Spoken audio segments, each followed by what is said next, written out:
and welcome to the Fantasy Life Show, Week 7 Waiver Wire Edition. I'm your host, Ian Hartitz. It is a great day to be great. It's a great day to, break down all things on the Week 7 Waiver Wire. We're going to talk about some near-miss, beyond-the-box score sheesh moments from Week 6 as well. All that and much, much more here on today's Fantasy Life Show. As always, though, on this lovely Monday afternoon, I'm joined by the one, the only, Kendall Valenzuela. Go Mariners, Kendall. Trident's up. What's your guys is like saying over there? No, yeah, sure. Trident's up, whatever it is. Forks up, for Arizona State too. But we got the Mariners on right now. We've got the hat going. We're ready to go, and we don't have to talk about all the injuries. Ian, again, every single week I say it. I hope we have less to talk about. I hope we have to fill time here. And this week's not one of those weeks. It was brutal, and it has only continued. I've gotten a ton of messages of people just saying this has to be one of the worst years, and I really do at this point, Ian, feel like it is because with some of those top picks that we have being out for IR stints or maybe even longer, it's just been bad. But we can go to the waiver wire and try and salvage our season. But it's okay to cry maybe after Monday Night Football tonight. It has been so bad, Kendall. There was a stat, I believe, from the great Rich Rebar, Lord Reeves, last week going with it, where it was just the amount of top 40 or so picks that have already been just injured and are now out for the foreseeable future. Okay, here we go. This was last week. So we were up to 14 players, Kendall, with a top 48 ADP who have either been placed on IR or who have already missed a game before we were even a third of the way through this season. So again, just ridiculous. And then again, with Puka and all these other guys now only going to get worse there. So unfortunately, guys, again, these injuries impact all of us in fantasy football land. All we can do is pick ourselves up the dirt, brush off those shoulders, and go ahead and get back on and try to get those rosters right. So accordingly, let's get into it, breaking down some injuries with our DraftKings opening lines.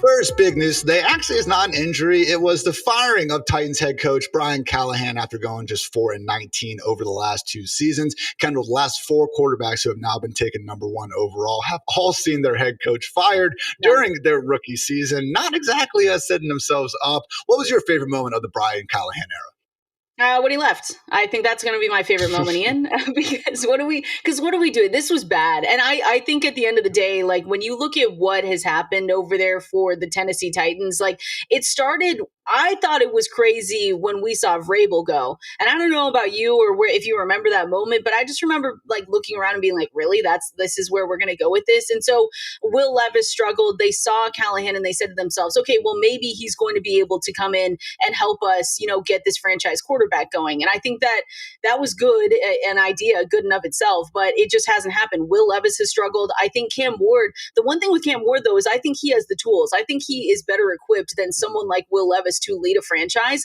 But what they haven't seen is anyone helping him do that. So we know that this was going to be a team that didn't necessarily set him up for success in the first year. You still only have, a handful of weapons, if we want to call them that. And so you can obviously say that he needs a little bit more, people to throw to and everything like that. But I think for Callahan, it was just really bad. I mean, they haven't even been scoring points. Their offense, I saw this from ESPN research. So they have only scored 83 points through 6 games this season. The franchise's fewest through 6 games since 1985. In the year 2025, Ian, I mean, it's just, I don't know, it's really bad. I think that, Callahan was always going to be the guy they turned to, but eventually I think this offseason, they might have to look inward. I don't know if, it's their controlling owner. I think Amy Strunk, something has to change because it's just been a pattern now of failure, and firing coaches obviously hasn't helped you become a winning franchise. So something else needs to change here, I think, this offseason.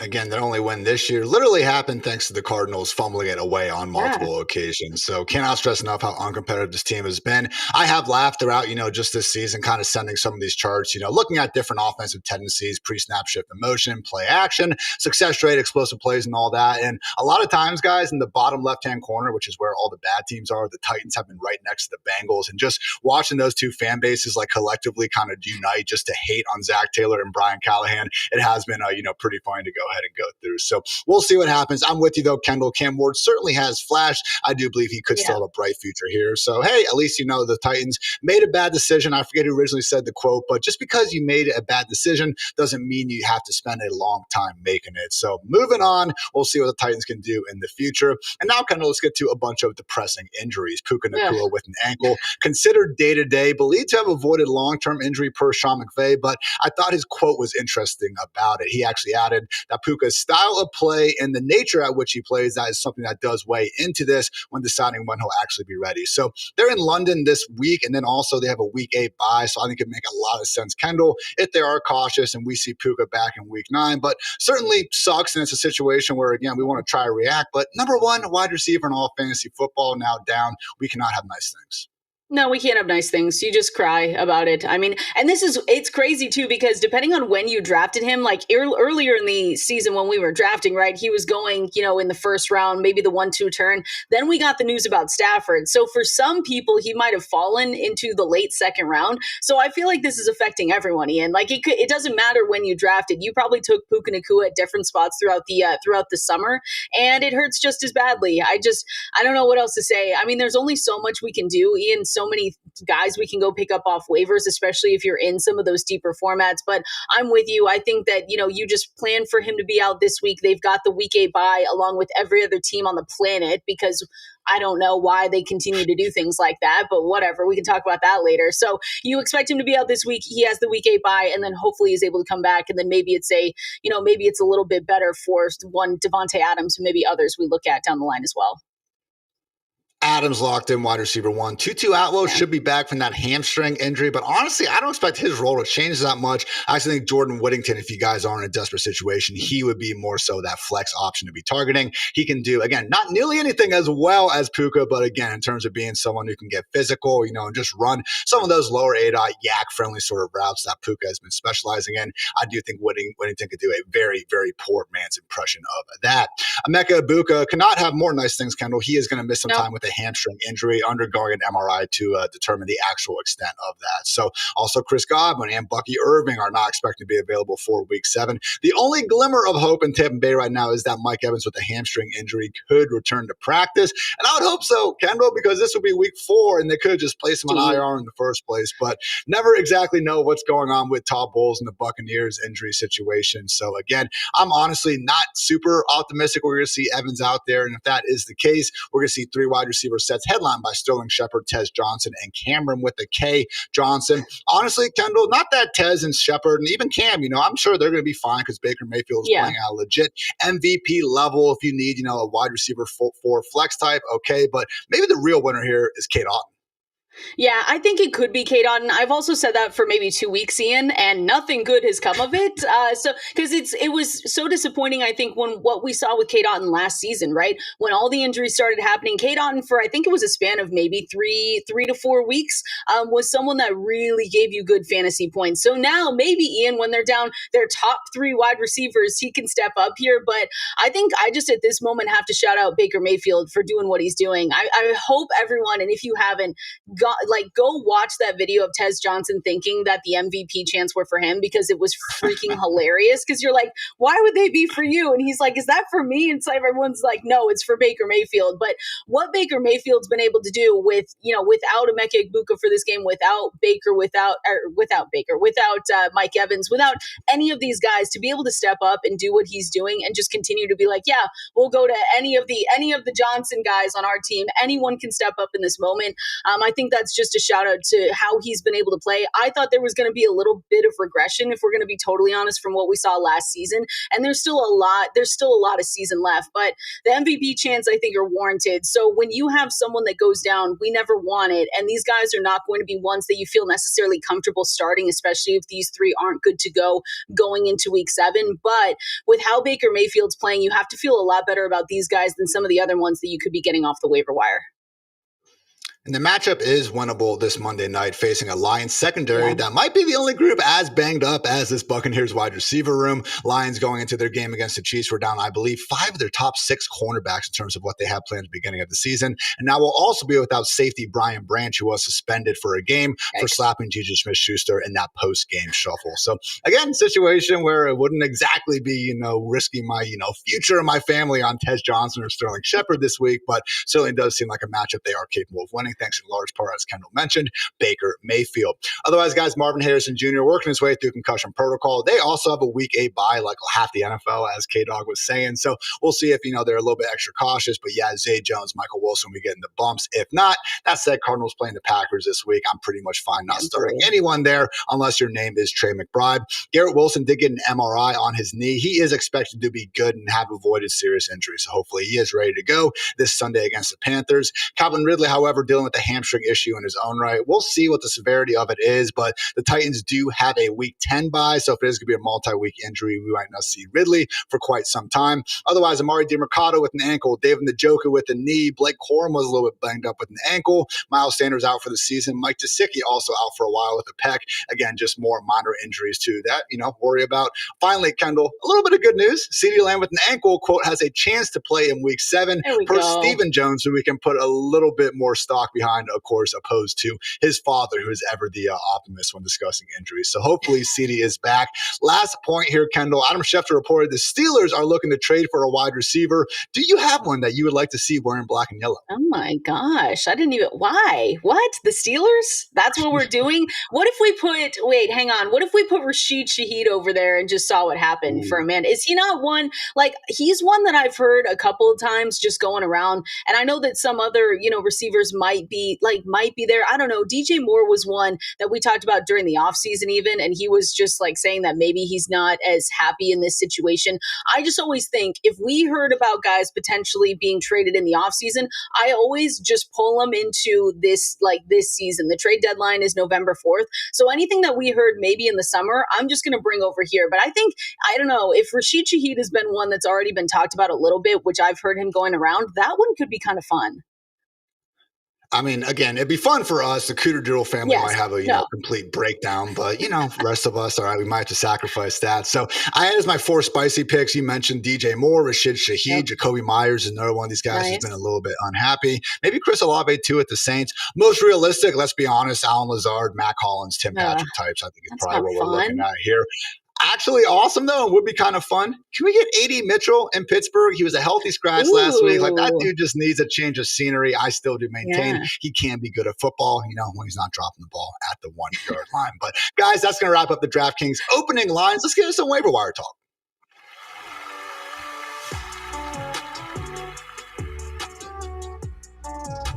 But first, did want to give a quick shout out to our friends at DraftKings because I've teamed up with DraftKings Sportsbook to bring you the ultimate way to tip off this NBA season. Right now, new customers who bet just $5 will get $300 in bonus bets if your bet wins, plus 3 months of NBA League Pass on us. That's right, new customers bet just $5 and get $300 in bonus bets if your bet wins, plus 3 months of NBA League Pass on us. All you have to do is download the DraftKings Sportsbook app and sign up using the promo code FANTASYLIFE. The crown is yours. Stack your bonus bets on same-game parlays, player props, money line spread, and more, or stay in the action with live betting that brings every play to life. So here is your play. Download DraftKings Sportsbook, sign up with promo code FANTASYLIFE, bet just $5 and get 3 months of League Pass on us, plus $300 if your bet wins, paid in bonus bets. Thanks to DraftKings Sportsbook for sponsoring this. Let's make this NBA season one to remember.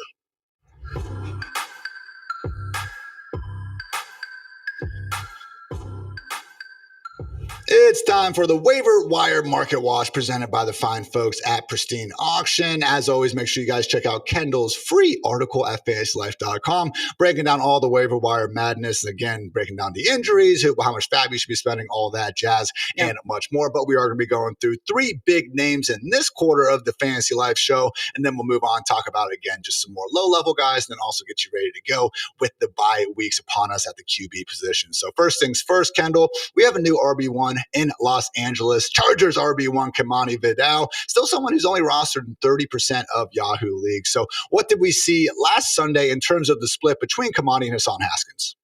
Yeah, well, we got the report before, kickoff saying that it was for sure going to be Hassan Haskins as the lead back, and then it absolutely wasn't Ian. I'm really getting onto your side now. I always was, but I'm about to vocalize how annoying some of these reports have been, because why can't we get anything that's accurate right now? I'm just going to throw that out there, and then I'm going to stop, because I'll let Ian pick up the rest. But that was annoying, and I think for some people who had Hassan Haskins, myself included, I had to start him no matter what, because I was just in a bad spot. But they might have based their decision on starting Hassan Haskins on those reports saying that he was going to be the lead guy. Anyway, it's not going to be him. It's going to be Kamani Vidal, and he is still available in a lot of places. So I think when you're looking at this, I read also reports, Ian, after the game that they are seriously still looking to add a running back here. So I don't know if that's going to be a bench depth guy or if that's going to be someone that they go out and potentially get to be a starter. I thought Blake Corum was going to be on their list a little bit, but he also got injured over the weekend, so maybe he's not.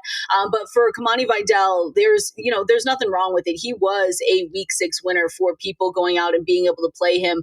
And so just because of how we saw the splits and everything, he played 68% of the offensive snaps, 18 of the team's 24 rushing attempts, totaled 21 touches. Son Haskins was not even there really. He had he had 6, and it just wasn't there. He had 4 explosive runs too. Vidal did. So we kind of talked about him being the more explosive guy. We were looking at maybe Hassan Haskins getting the goal line work, some of the short yardage work as well. But for right now, it looks like Vidal, and maybe next week it changes, but I don't think it will. I think they're going to stick with what they saw because it did help lead them to a win. So you got some good points from him as well.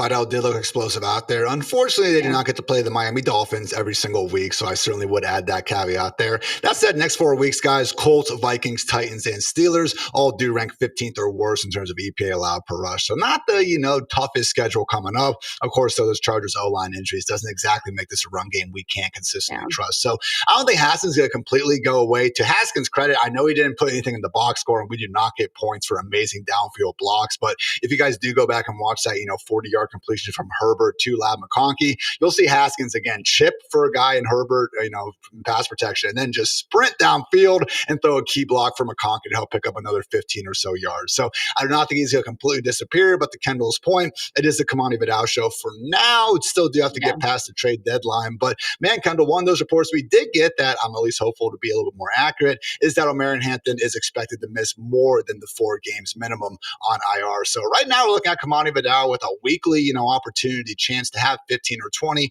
inside this Justin Herbert-led offense. I mean, for me, it's a situation where I'm probably not going to be Trey Benson style, just unloading, the last 90% of fab I have or anything like that. But, you guys know your roster is better than us. If you are in a dire need at RB, I do think going in that 30-40% range can make some sense here. Is that about where you're at, Kendall? Yeah, it's about, because it's a good thing you brought up the Omarion Hampton stuff, because it doesn't sound good, Ian. And maybe this is, like you said, hopefully this report is also wrong and we get him back sooner rather than later. But we know it's a minimum at least another 4 games, and their bye week is what we kind of have to look at too. Like their bye is in week 12, so that's not very close. But I could maybe potentially see if it is something where the reports are saying that he's not going to be ready after the initial 4-game stint on IR. I could see them maybe really pushing it to week 12 as their bye and him coming back week 13, which again, not something we want to hear. And that's just a guess. Like that's, I think, worst case scenario, Ian, but we always want to be prepared for worst case scenario. And if it's not that, then we're going to be happy about it. So again, Kamani Vidal certainly deserves to be the waiver wire priority out of the week. But remember, guys, as we saw with the Cardinals, like we're about to talk about right now, sometimes these backfields do have a way of shifting pretty quickly. Wouldn't exactly assume that, again, we're going to be looking at a top 15 running back the rest of the way. But hey, certainly a nice step up compared to what we were thinking last week. Speaking of those Cardinals, Kendall, Bam Knight, still only 12% rostered. Another pregame report. Didn't exactly come to fruition immediately. We didn't actually see Knight get his first carry until the Cardinals were on the 1-yard line, but that said, did wind up leading the way in snaps and rush attempts. And man, if we do see Amari DiMercado sideline with that aforementioned ankle injury, all of a sudden we'll have a condensed backfield on our hands that, again, is not expecting to have Trey Benson back in it for quite some time. So talk about Bam Knight, Kendall, what has him sitting pretty as the number 2 RB waiver wire out of the week. Yeah, I didn't mind Bam Knight. I think this offense, just overall, you're just shaking your head at what even is the Arizona Cardinals right now, Ian, going into week 7. But I mean, Michael Carter played 58% of the snaps in week 5, finished as the RB11, right, in half-point PPR scoring for that week. And the Cardinals just said, hey, you know what? We're going to go out with Bam Knight, carried the ball 11 times for 34 yards and a touchdown on Sunday, and then had the 1 catch for 20 yards in that game as well. So I think his upside is limited again, just because of the productivity or the lack thereof from the Arizona Cardinals offense as a whole. But, if Kyler Murray does have a good chance, he does have a good chance to come back this week, although Jacoby Brissett did not look awful for you in his 20 fantasy points. If you had to start him, you were kind of happy about it. So I think Bam Knight is a solid flex option. Again, you kind of have to limit your expectations with him. And this could be a backfield, like you said, if Amari DiMercato is back, maybe they just make our lives a little bit more difficult as they continue on. But you like the carries, the 11 there for 34 and a touchdown. That's something that you like to see. So between him, and I would still keep Michael Carter. Like, I still think Michael Carter is a solid guy to have. We're just going to have to continue rotating through this backfield and see what we get every week.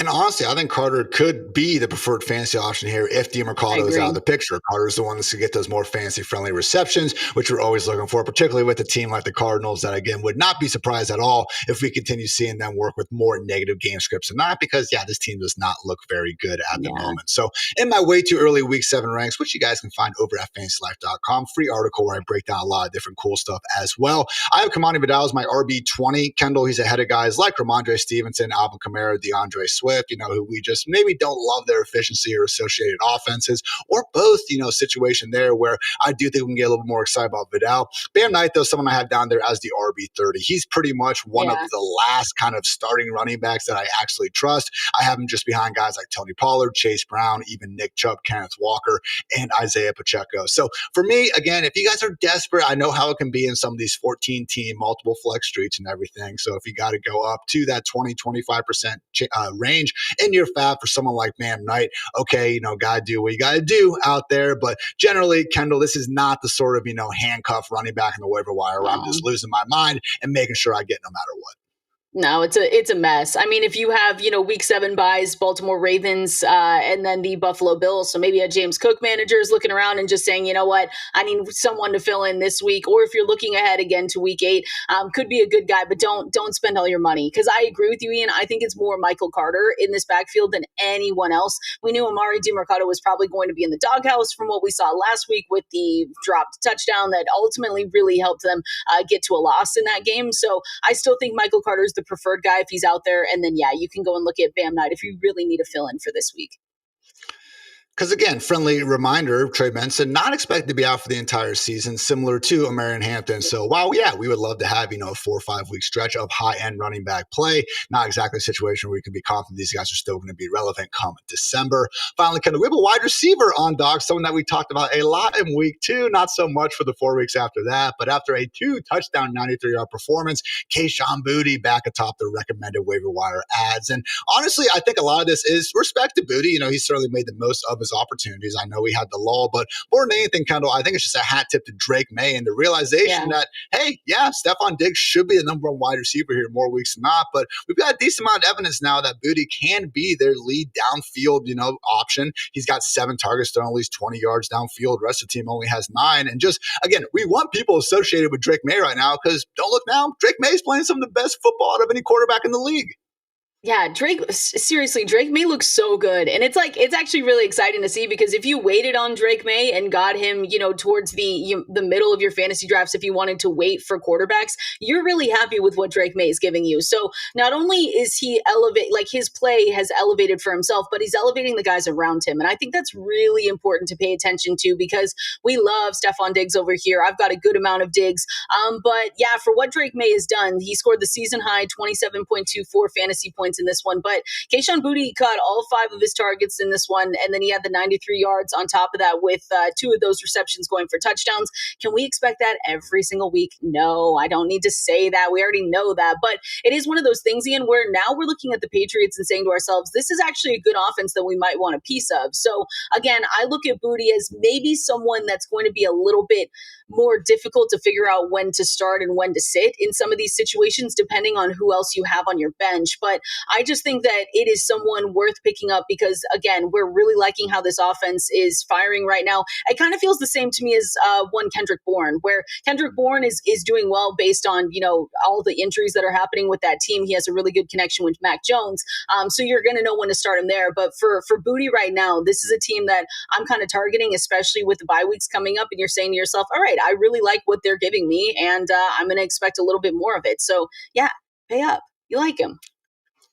Again, pass game has been nothing short of fantastic. Literally, if you want to look at EPA per dropback, passer rating, yards per attempt, pick whatever nerdy advanced metric you want to measure Drake Maye with, and he is going to be inside the top 5, top 6 worst case. And then just raw 255 passing yards per game, guys. That is the 6th highest mark among all quarterbacks with at least 3 starts. So this Patriots offense, to Kendall's point, like, yeah, they are doing some really good things throwing the football. They actually can't run a lick, whether it's Stevenson, or Henderson out there. Dead last in terms of EPA poor rush from their running backs on design carries this year. So accordingly, Josh McDaniels has them as the 7th most pass-happy offense in dropback rate over expected. And Kendall, it's not a schedule that scares me. Again, I've been yelling from the rooftops every single week about how great of a stretch this Patriots DST has. Not half bad for the passing game either. Before their bye, they get the Titans, the Browns, the Falcons, the Bucks, the Jets, the Bengals, and the Giants. So I'm not saying those are all, layups or anything like that, but it is a situation where we're certainly not going to be scared away from many, if any, of those spots. So as always, we do prefer to keep our fab and waiver priorities more so on running backs. But man, if you do have the need for a wide receiver, I'm okay sprinkling up to 10% of fab here on Kayshon Boutte. Oh yeah, for sure. Again, you might have tougher decisions and tougher start sits with him and being like, oh, okay, where do I go with Kayshon Boutte this week compared to some of the other guys? But that's why you check Ian Hartitz's rankings, which shout out to Ian because his week 7 rankings are coming out soon. And that is hard to do. I will let people know that. So you just like it though. I mean, Drake, yeah, for what it's worth, Drake Maye and the Patriots looked really good. 4-2, Ian. The last time they started 4-2 without Tom Brady as their starting quarterback, 1999. Not to give that illusion that Drake Maye is that guy, but just had to throw that stout out there. Crazy times. Again, I was saying last Sunday night when they were beating the Bills, like I just couldn't believe my own eyes that the Patriots are actually becoming this likable team after spending, again, a good 20 plus years, really just despising and just being, a jealous loser about all their success. So again, guys, Kamani Vidal, Bam Knight, and then Kayshon Boutte going to be our top 3 waiver wire recommendations. But as we kind of explained, other than Kamani Vidal, I don't think it's a situation where we need to be going too hard in the paint in those fab streets. So I will do want to say, if you guys are trying to go hard in the street in some markets, go ahead and check out our folks at Pristine Auction. We actually have a cool, sick, I might even add, Baker Mayfield mini helmet is actually signed as well and is available on Pristine Auction. You can find this and so much more cool memorabilia on their site. And we actually have a special code for you guys, whether you're a returning user or a first-time one. All right, so already registered with Pristine? Well, then you can use code FANTASYLIFE when you win an item to receive $25 off at checkout. And if you're a first-time user, you can actually register using the code FL20 to get $20 in credits added to your account. And then, hey, feel free to use code FANTASYLIFE afterwards. You'll get $45 off total. So first time users, FL20. And then when you guys get to checkout, that's code FANTASYLIFE to get another $20 off, only at Pristine Auction.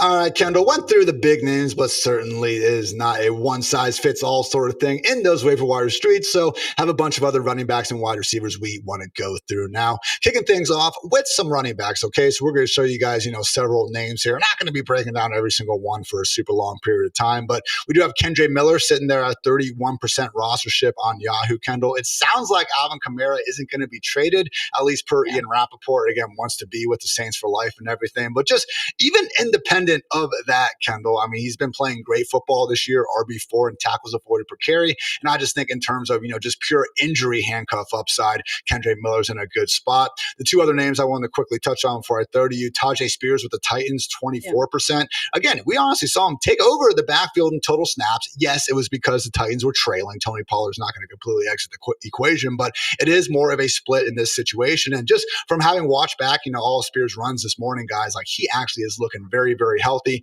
and explosive out there. And those are kind of sort of running backs that we want to be targeting on the waiver wire. So Tajay Spears, not someone we're going to feel great about standalone wise, but if something happens to Pollard, this could be a dude who makes the most out of 12 to 15 carries and has that 7 to 8 target upside. And finally, Jaden Blue, who is now the next man up in Dallas, still only rostered in 16% of Yahoo leagues. And yeah, but Miles Sanders now done for the season with those knee and ankle injuries.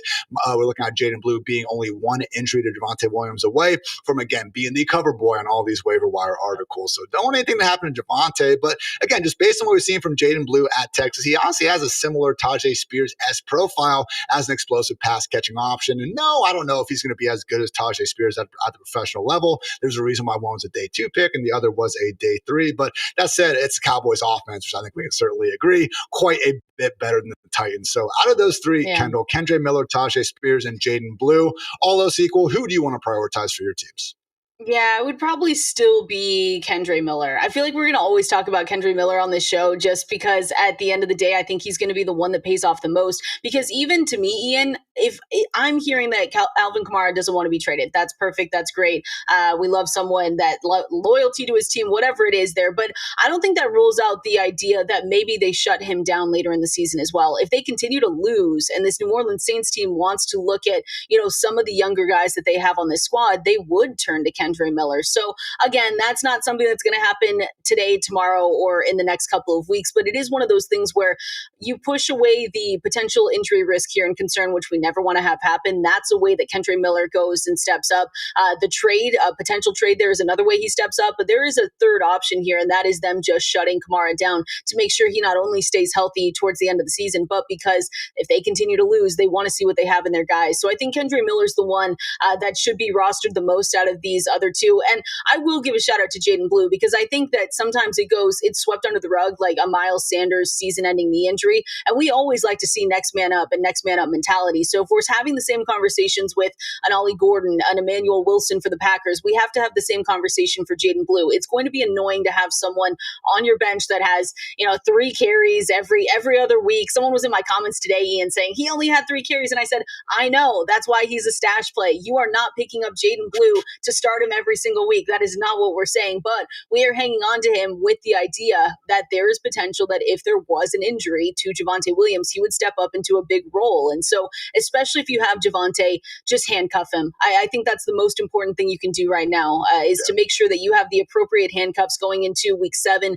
The middle of the season is really where and towards the back half, obviously, is where we start to see some of these running backs wear down. And so if Jaden Blue is out there, I say go and get him, but especially if you have Javonte, make sure you handcuff him. Who else only had 3 carries in week 1, Kendall? Rico Dowdle. And now I would say he's doing some pretty good things for himself. So again, not saying Jaden Blue can hold Rico Dowdle's jockstrap. Dowdle's playing some of the best football of any running back out there. But again, someone keep in mind how quickly these backup running backs can go from being zeros to absolute heroes in fantasy football land. So I love the shout too with just Kamara and the potential for him to, hopefully not get injured. But we see this all the time on teams that are pretty much dead in the water, unfortunately, just be forced to, rest some of their stars there down the stretch. And not to get too far ahead of ourselves, Kendall, but looking at the Saints, week 15, Panthers run defense has been playing a lot better, so I'm not trying to say it's a cake matchup, but I don't think we're terrified at week 16, the Jets, and week 17, guys, the Tennessee Titans. Not saying Kendre Miller is going to be necessarily a surefire league winner, but it's kind of looking that way, Kendall. So only other thing I would say, again, we already mentioned Kendre Miller, Tajay Spears, and Jaden Blue. Some other handcuffs that are just, again, rostered in less than 35% of leagues on Yahoo and or ESPN. Tyler Algier, who I do believe could be 75% of Bijan Robinson if given the opportunity. Bashal Tootin, who, just ridiculous fantasy football community glazing aside, does actually profile as, a very nice size speed specimen and an offense that has improved at least run blocking. If something happened to Etienne, LaQuint Allen didn't see his role change too much. Tootin legit does have RB1 upside. Brian Robinson, Christian McCaffrey, Kendall, is on pace for 436 touches. And while I don't think B-Rob will be taking the pass down work, we saw Elijah Mitchell and Jordan Mason in past years be upside RB2s. I do think Robinson could be doing that. Blake Corum, pending the ankle, clear RB2 in Los Angeles. Ollie Gordon, no standalone value, but Jalen Wright's as good as gone. So it was just one injury away from Devon Achane. Also, Ray Davis, we're recording this Monday afternoon. Not sure what's happening on Monday night, but the Bills are going to be on that bye, and Ray Davis is preferred handcuff for James Cook. Let's talk about some more wide receivers, because as much as we would love to get Kayshon Boutte on all those squads, not always realistic, and accordingly, we got to go ahead and look elsewhere. I will say, Kendall, if this guy is going to be available in your league, he would be our number one probable addition, at least in the short term, and that is 49ers wide receiver Kendrick Bourne, still allegedly only rostered in 35% of Yahoo leagues. Back-to-back games kind of with 142 yards. Now, it is dependent on rookie Pearsall, Brandon Ayuk, and George Kittle being sidelined, but hell, I mean, Juwan Jennings is now playing with 5 freaking fractured ribs out here, plus a high and low ankle sprain, which is a new one for me. So Kendrick Bourne, I'm drinking the Kool-Aid. If those guys remain out, Kendall, he's my wide receiver 20 in week 7. Yeah, what are we doing with Juwan Jennings? I mean, come on. Like, I don't know if you want to play the hero or whatever, but it's 5 broken ribs. It's multiple ankle sprains, which, like you said, I didn't know that was the thing, and I think a shoulder. Like, dude, just sit out at that point, because I played you, and that was not as fun as I expected it to be. So, like, we don't have to play hero here, but that's the one thing, though, when you look at Kendrick Bourne. Again, I mentioned this earlier, but I think, Kendrick Bourne's an interesting guy to look at right now, because I'm unsure, what the value holds there when we do get a fully or even semi-fully healthy staff back. Hopefully we get George Kittle sooner rather than later. And then maybe, I've heard Ricky Pearsall should be coming back next week, but who knows? I mean, their injuries, Ian, have to be studied. I don't know what's going on over there with the 49ers, but to have Christian McCaffrey as your healthiest player this season is a little bit concerning to me.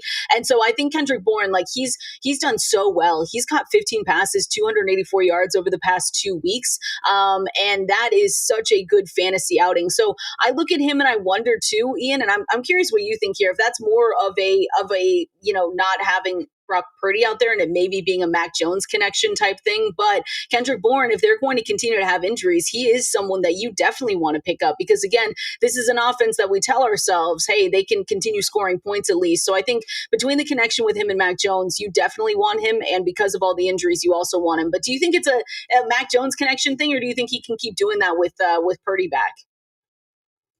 Like a lot of things in fantasy football and real life football, I think, various factors are going into it. Mac Jones certainly deserves a lot of credit. I think he's made himself a lot of money as a long-term backup. At worst, if not, someone who's going to get probably another chance or two on, an underperforming team to actually be a starter again. But I think so. Mac Jones is playing well. Brock Purdy, obviously, we know what he can do. Still the all-time leader in yards per attempt and passer rating when he is healthy enough to suit up. But they can't run the ball, Kendall, and no one really cares because Christian McCaffrey's catching so many passes and putting up numbers. But man, 3.1 yards per carry this year for CMC. I think a lot of people will be throwing around the W word, washed, to be clear, if again he wasn't catching so many passes and doing his things out there. So I'm not fully blaming CMC. I don't think their run blocking outside of Trent Williams has been super helpful or anything. But again, I just think a lot of those factors has honestly forced them to having to go to the air probably a bit more than they would prefer. So Kendrick Bourne in his own right, don't want to take anything away. Bad football players don't accidentally gain 142 yards in back-to-back weeks. But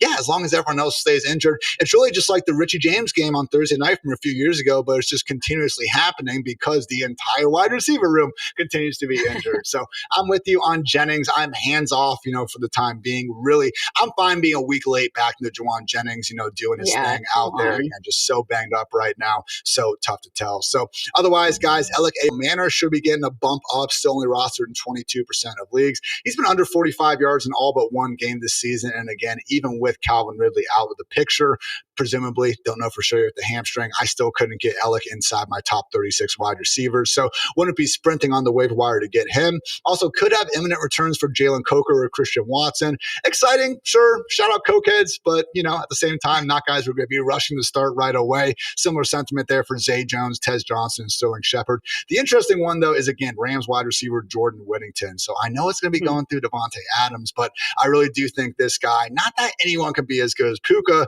but again, he just will be asked to do similar things in an offense that already has been using him quite a bit. So out of that group, Kendall, again, A.O. Manor, Coker, Watson, Zay, the Buccaneers wide receivers, and Whittington. Anyone especially stick out to you? Yeah, it's Whittington for sure. And I think one of either Sterling Shepard, Tez Johnson, I'm going to be putting bids in for both guys because it just feels like Emeka Egbuka might be out for a while. That's what the report said earlier today. He's going to be getting tests done. I believe it's today, if not today, tomorrow morning, to just see what the extent of this injury for his hamstring could be. But you should probably, if you have him, just expect him to be out. They are expecting also Mike Evans to potentially be back in going into this week. But again, again, just because of, and we said this, just because of how good Baker Mayfield has looked and, the MVP chance to me, Ian, are warranted. This is an offense that we want a little bit of a piece of. So if you can get one of those guys, I really like him. I'm nervous about Zay Jones. They take on the Green Bay Packers next week, so he's probably at the bottom of my list. And then Jordan Whittington is a really, I don't even want to say consolation prize, because Jordan Whittington could be someone that you just win bids off of automatically, because again, this is another good offense with Matthew Stafford. I know they had stinkers, and you're going to look at Stafford's fantasy points and Devontae Adams and say, why the hell would I want to go and get those guys? But come on, we know that this is a fantasy-friendly offense with McVay, with Matthew Stafford together, especially with those wide receivers. So I would put Jordan Whittington right in the mix there. I really like him this week. So overall, guys, I would say the 4 players who you should be looking to actually spend, maybe not super significant fab on, but, a few dollars at running back, Kimani Vidal and Bam Knight. At wide receiver, Kayshon Boutte and Kendrick Bourne. I recognize he might not be available in your league. Otherwise, a lot of these names we said, again, don't need to be breaking the bank for necessarily. And as always, we do want to try to keep those fantasy benches stocked, more so with the handcuff running backs as opposed to the wide receivers. So again, just for a quick list, in case you forgot, Kendre Miller, Tajay Spears, Jaden Blue, some nice priorities. Also, don't sleep on Tyler Algier, Bashaw Tootin, Brian Robinson, Blake Corum, Ollie Gordon, and Ray Davis, potentially being, again, one injury away from being the focal points of future waiver wire shows. So good stuff there on running backs and wide receivers, Kendall. That said, we have the Ravens and Bills on bye this week, and we got 6 more teams on bye in week 8. So why not get ahead of it and get our quarterbacks ready? It is time for our bye week doctor.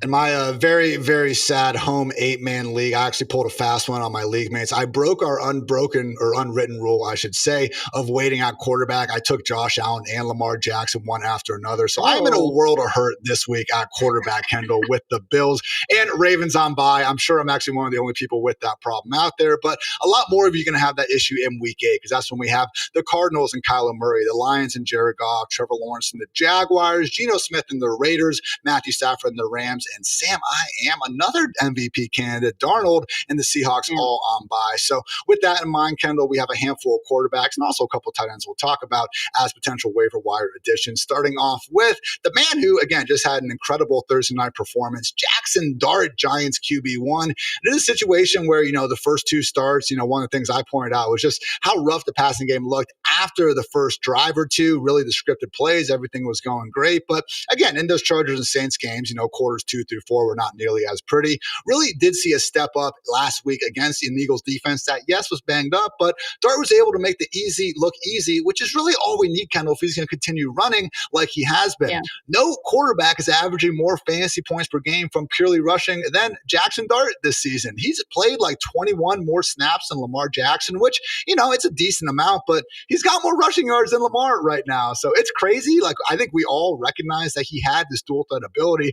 I didn't think he'd be putting up numbers literally at the top of the league ahead of guys like Justin Fields, though, but he is. So again, it's a tough matchup this week against the Broncos and everything, but next week's going to be the banged up Eagles, and it does start to ease up just a little bit after that. So Jackson Dart for you, Kendall, is he the top quarterback you'd be trying to get on waivers right now? Oh, yeah. I mean, he's one where maybe I need to write him back up again, but I just figured a lot of people have him. If he, for whatever reason, is out there, absolutely go and get him. The Jackson Dart experience, everyone should try and take a ride on it, because it's just insane what's going on. And we also thought that this was going to be the gauntlet of games where they were just going to get, their butts kicked. And for what it's worth, that Thursday night game was eye-opening, because not only is the connection that he has with obviously Cam Scatterbo and some of these other receivers, that looks good. But I mean, it's the rushing upside, like you said. It's something that you don't usually get off the waiver wire. That's why we like to prioritize guys like that. So last season, you were getting Sam Darnold, you were getting Baker Mayfield, and Baker Mayfield ran a lot last season as well. And you saw what they were able to do to your fantasy teams. And so I think Jackson Dart can still be a waiver wire hero for the rest of the season, especially they're coming off the high of Thursday Night Football, Ian. And I don't know now if the Eagles game is going to be as difficult as I once did.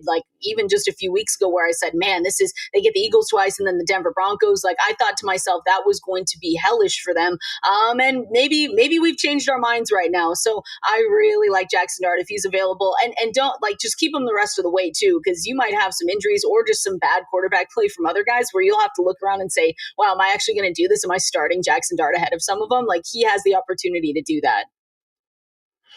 Again, this week in Mile High, I fully realize that's not a great spot. He is not in my top 12 quarterbacks for this week. But that Eagles defense isn't significantly healthier in week 8. All of a sudden, that's a reasonable spot. They get the 49ers after that, who without Nick Bosa and Fred Warner, I don't know how any reasonable person could expect them to be a tough challenge. Then the Bears, and then, again, it's not the worst schedule in the world to deal with. Even down the stretch, Kendall, weeks 15 through 17, Commanders, the Vikings, which is a tough one, but then the Raiders in week 17. So I'm with you. I could see us sitting there in week 17 just being like, am I seriously going to start Jackson Dart ahead of someone we've been rolling with for the entire year? That is what, again, these dual threat friendly quarterbacks offer. So still only rostered in 32% of Yahoo leagues. Jackson Dart would be the recommended waiver wire addition for anyone overly, worried about these bye weeks. Otherwise, though, we have Michael Penix, again, recording this before Monday Night Football, so we'll see how he does tonight. But he gets to face the banged up 49ers next week, and then actually a Dolphins defense that, is actually just quite bad. Also have Bryce Young, only rostered in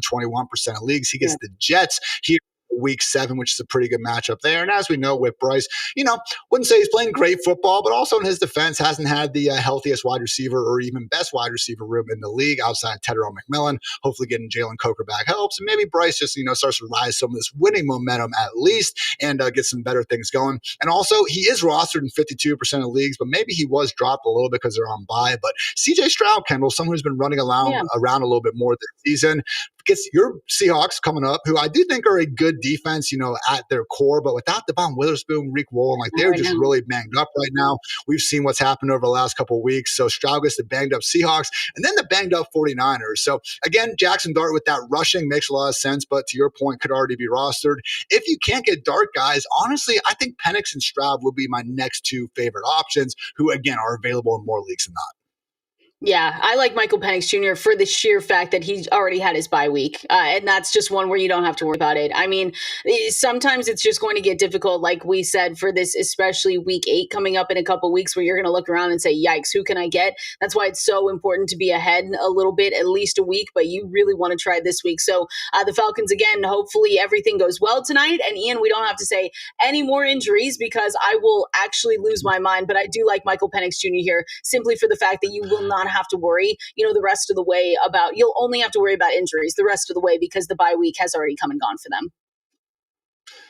And finally, wanted to cover a couple of tight ends. I will say, guys, in my rankings article, I kind of do like this. All right, who actually is in our circle of trust tight ends that regardless of matchup or anything, we can just fully feel good about starting. You want to guess how many were in there, Kendall? 2. 3. We got all the way up to 3 tight ends I think we can actively trust. Trey McBride, Jake Ferguson, and Tyler Warren. Please get healthy, Brock Bowers and George Kittle. But hey, because of that, we honestly have a lot of opportunities. So look, I understand we got guys like Darren Waller, Dallas Goedert, Dalton Kincaid, Tucker Kraft. I'm very fine starting all of them. They are deserving of tight end 1 treatment. But after that, guys, it does get rough. So accordingly, we do have these 4 options. So Harold Fannin Jr. is someone where it is tough to get fully behind as long as David Njoku is healthy and available. That said, he has a knee injury he's dealing with right now, so I wouldn't put anything past Njoku. We all remember him playing that game after freaking burning half of his face off, so who's to say he's not going to be able to tough out this knee issue? But Harold Fannin looks very good with his opportunities. He's actually the only tight end that's already forced double-digit missed tackles this year. He would be someone that I would be actively trying to get into my top 10 if Njoku is sidelined. Also, again, near-term 1 or 2 week stopgap starters. Michael Mayer for the Raiders. As long as we are going to see Bowers out, that's a pretty easy substitution to make. So I'm really working as Geno Smith's check down option here this last Sunday. Again, Raiders are going to have that week 8 bye, as we mentioned, so hopefully Bowers is back after that. But Mayer, very talented in his own right, and he is someone that, again, I have as my tight end 12 ahead of week 7. And also Buccaneers tight end Kate Otten. Kendall mentioned those massive performances specifically.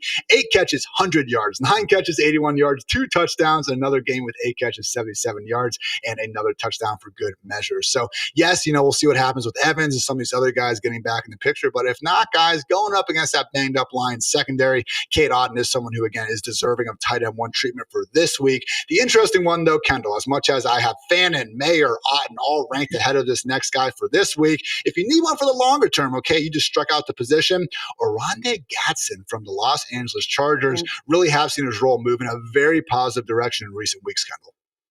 Yeah, he's gotten plenty of work. I mean, despite the fumble, right? That's sort of one thing that you look at and you say, yikes, yeah. Hopefully that doesn't do anything to you. But I don't think it will. I think Gadsden, we talked about him a couple weeks ago, too. Like, he's been slowly getting this utilization that we want to start paying attention to.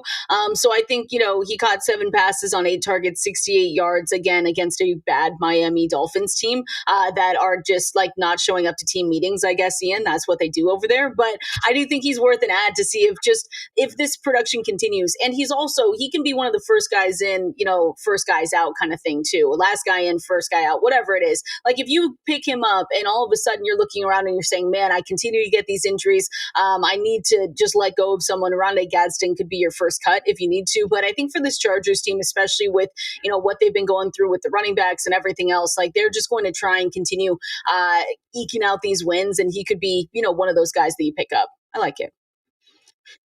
Is worth noting that, again, the Chargers tight ends have gotten healthy. I know they've had, guys in and out of the lineup. So when we saw Gadsden making some plays a few weeks ago, it was like, okay, yeah, that's cool. But what about when everyone's healthy? Again, they've gotten healthy. And yeah, Kendall, I don't want my fantasy players fumbling either. That's bad. We lose points for it, and it's not a good look.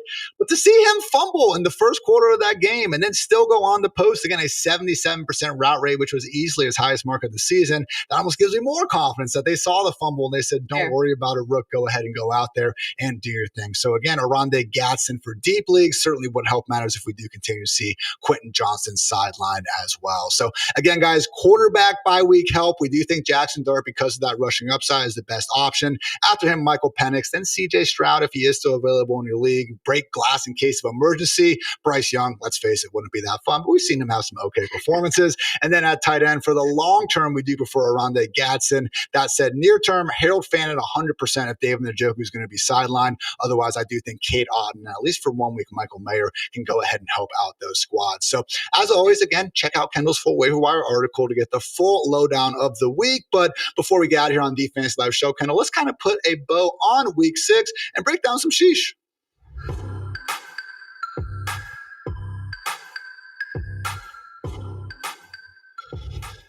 For those unfamiliar, I define sheesh as a sort of beyond the box score, near miss moments that you will catch and recognize if you watch the game. But hey, we're all busy. We have different things to do. So accordingly, we're here to catch you up on those sort of factors that, again, maybe had you so close to racking up more fantasy points, but for one reason or another, couldn't quite get there. Starting things off with players who were tackled at the 1-yard line, but failed to score a touchdown on the same drive. The Eagles RB special, if you will, over the years with how much they weaponized that tush push. So the list this week, Kendall, we had Saints running back Alvin Kamara, who got down the 1, and then got vultured by freaking Taysom Hill of all people. I'm so tired of that guy. So unfortunate, and honestly don't expect that to be changing. So it is a slight knock to, the upside of all Saints players.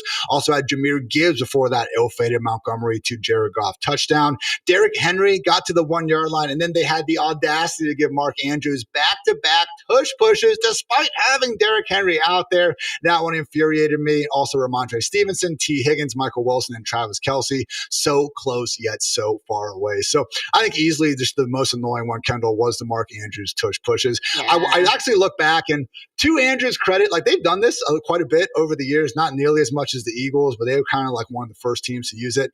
He's 8 for 12 on getting first downs on these QB sneaks. I was hoping to see like a lower conversion rate so I could just be mad. So I guess in the Ravens' defense, it's worked out more times than not, but just you got Derrick Henry, run him 4 times, and if you don't get it done that way, then so be it. But that one annoyed me, Kendall. How about you? Yeah, they all annoyed me. And I don't know. I'm ready to rage drop Ramondre Stevenson, Travion Henderson. What are we doing, Ian? I mean, at this point, what are we doing? Like, and that's not even, this is just me like shots fired to Travion Henderson, but that's just how bad it feels like it is right now. Ramondre Stevenson, it just doesn't matter. You could fumble 100 times and he's just going to continue to get work. And then, yeah, T. Higgins, I had on a lot of my teams as well. So that was a little bit brutal, but let's rage drop Travion Henderson, Ramondre Stevenson, and let's see what happens. Maybe they start to play better. I don't know. That is the thing. Like Henderson, as much as I'd love to see him get more touches, because I drafted way too freaking much of him. Certainly needs to make more out of his opportunities in his own right. But really, nothing is better than rage dropping a player before the weekend's even over. Like, you don't need to cut them; they could stay on your bench for another couple of days. But no, you just don't want that bad juju in your fantasy bench culture. Also, guys, unrealized air yards. A quick list I wanted to run through. This is literally a fancy way, and kind of weird way, whatever. But we're measuring the total yardage on incomplete targets. Okay, so someone like Malik Washington, Wan'Dale Robinson, they have 4 incomplete targets. It probably totals about 2 or 3 unrealized air yards because they're all at the line of scrimmage. That said, we can help measure fantasy-friendly near-miss opportunity on downfield targets with this metric. So easily the leader on the week, Jerry Jeudy at 105, but DK Metcalf also up there at 90. As good of a day as he had, really could have had a 50-yard touchdown added to his box score, but unfortunately, Aaron Rodgers underthrew him. Also, Diami Brown was 72, followed by Zay Flowers, T. Higgins, Little Jordan Humphrey, Alec Ao Manor, Devontae Adams, and Marvin Mims. Again, guys who really had a lot more fantasy-friendly usage and opportunity than perhaps their box score suggested. That said, Kendall, to get unrealized air yards, you have to have active targets, and we actually had 3 horrific situations where, no, it didn't go down as targets in the box score because a ill-fated penalty wiped it out, starting off with Brian Thomas holding in a 54-yard touchdown, but Travis Hunter pulled a Kadarius Toney and lined up offsides. Absolutely infuriating. And then in that Patriots game, as much as we already showered Drake Maye with a ton of love, could have even been a bigger game. Demario Douglas had a 61-yard touchdown nullified because Stephon Diggs got called for OPI. On the other side of the field, this wasn't like, a rub route. Oh, he was only open because of the OPI in the first place. Like, very confusing call there. And then later in the game, Stephon Diggs actually hauled in a 51-yard catch, but the ref called him for OPI. He had his hand out. I didn't really see a push. They want to call it. I didn't think it was the most egregious call of the weekend, but very iffy officiating in that game overall, Kendall. I'm not sure if you caught it. Again, Patriots Saints, but did not impress me in the slightest. So, certainly some she-sheep moments here from last Sunday. At least we got some fantasy points from Brian Thomas Jr., right? Like, I was happy with, talking about him getting 13 fantasy points. I was like, I'll take 12 at any point. So it was finally nice to see. I mean, it sucks that he could have had a bigger day. That's why we always love to see the sheesh report and just like what's going on and what. It makes me kind of sad though, Ian. I'm just like, damn, I could have had more fantasy points from this guy that I haven't gotten anything out of all season long. But shout out to Brian Thomas Jr. Hopefully he continues that, because I cannot go back to the 7-8 fantasy points per game days. I can't do it. The pain will set you free, though, Kendall. And again, that's why we always try to figure this stuff out before we go ahead and move on and hopefully make good and sound decisions down the road. But guys, we are going to move on now. And that's going to wrap up this edition of the Fantasy Life Show. If you like the show, then please like the show. Always helps if you hit that subscribe button as well. So for Kendall, producer Matt, for producer Kelsey, I'm Ian. Thanks again for tuning in. And until next time, take care, everybody.